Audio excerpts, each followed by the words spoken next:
Courtney here with Bionic Blaze, a clothing company, two-time cancer survivor, and amputee. Just driving to work this morning.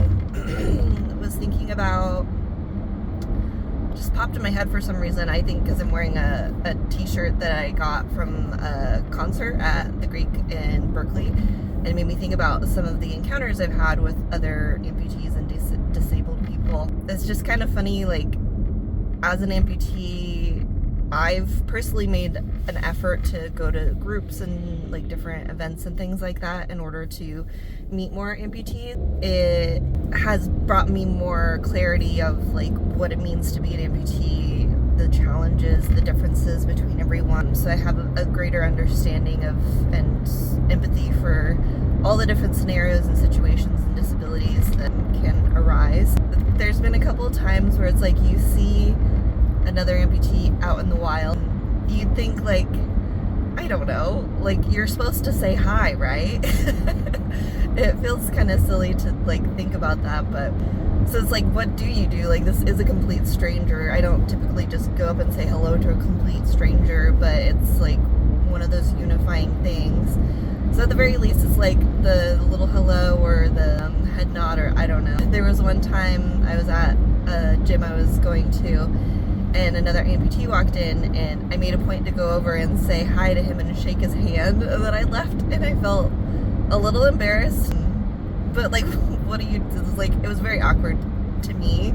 It might not have been awkward at all, but it just felt very awkward. Another instant at the Greek, there was a new amputee. I found out, I went and talked to him, and so I found out he was new, and his girlfriend also had like had shoulder surgery, so I didn't notice. There's a disabled section at most concert places, but at the Greek it's like a big open space with chairs and then space for wheelchairs if you're in a wheelchair. And I thought they were in the disabled area because of the girlfriend, because she had the brace on her arm to keep her shoulder in place.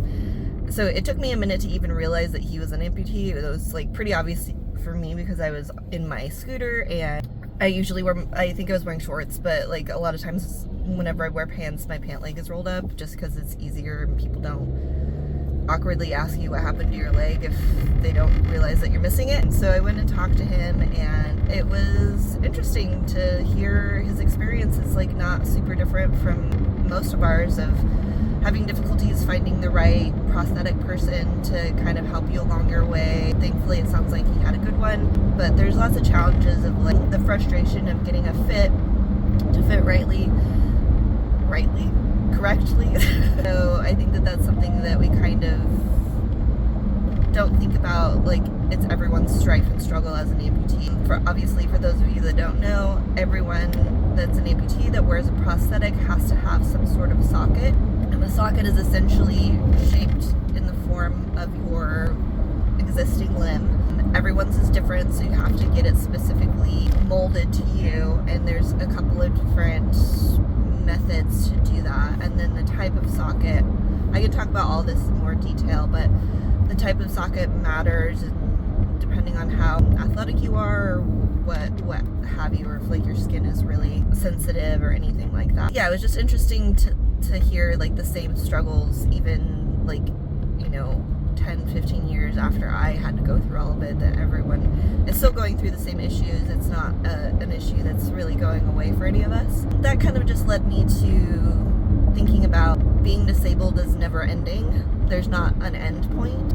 You know, you kind of think about, you break a leg, there is an end point to that.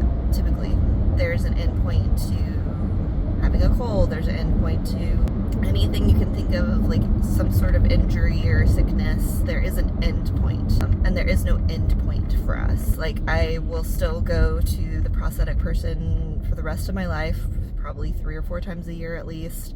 I'll always need to get new hardware, a new knee at some point, because it is like a computer attached to your body, so computers only last for so long. So it's something that is never ending and can be pretty frustrating. It was just something I was kind of contemplating on my drive to work, of just like, will there ever be a good solution to our issues and our problems that we have as amputees?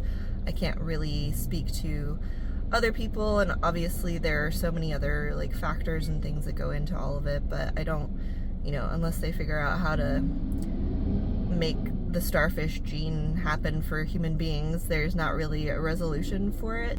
And there's lots of different modes and methods for your amputation, and every surgeon is super different. So it's one of those things of like, you can't really have any resolution to anything. So I think that it's good, and it was helpful for me to be able to like speak specifically to that guy and kind of give him some advice. It is interesting to have those experiences as well of like other people that have family members that are amputees that will come up to you. And there have been times where I was feeling defensive because someone will come up to me and say what happened. And that's how they introduce themselves, which is really jarring and unpleasant, and you shouldn't ask someone about the worst day of their life or trauma before you even introduce your name. So this man came up to me. He ended up being super kind. It was all well-intentioned. I was in a mindset of something like what totally wasn't actually happening in the situation. And so he came up and he was just like, "You're doing such a good job, like you look so good, you're doing so well." And I thought he was being condescending because out of context it just kind of seems like he's praising you for doing stuff that normal people do every day, and like, "Oh, good for you, you're disabled, so I'm glad that you're able to do things that we're able to do." It's kind of that kind of vibe a lot of times. But come to find out, he went over to my boyfriend. We were at the grocery store. Went over to my boyfriend. "My wife's an amputee and she doesn't walk as good as your girlfriend does. She looks so good, it's doing so well." So I felt very guilty, feeling a certain way about it just because of my own past experiences.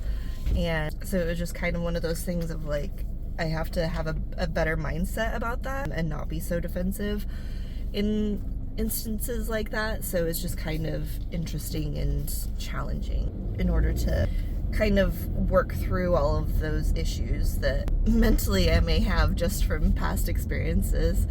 I just wanted to talk a bit about that and kind of speak to some funny little instances of awkward situations, misread situations. And so I think it's just one of those things of everyone has their awkward moments, and being an amputee doesn't change that. It probably makes it worse.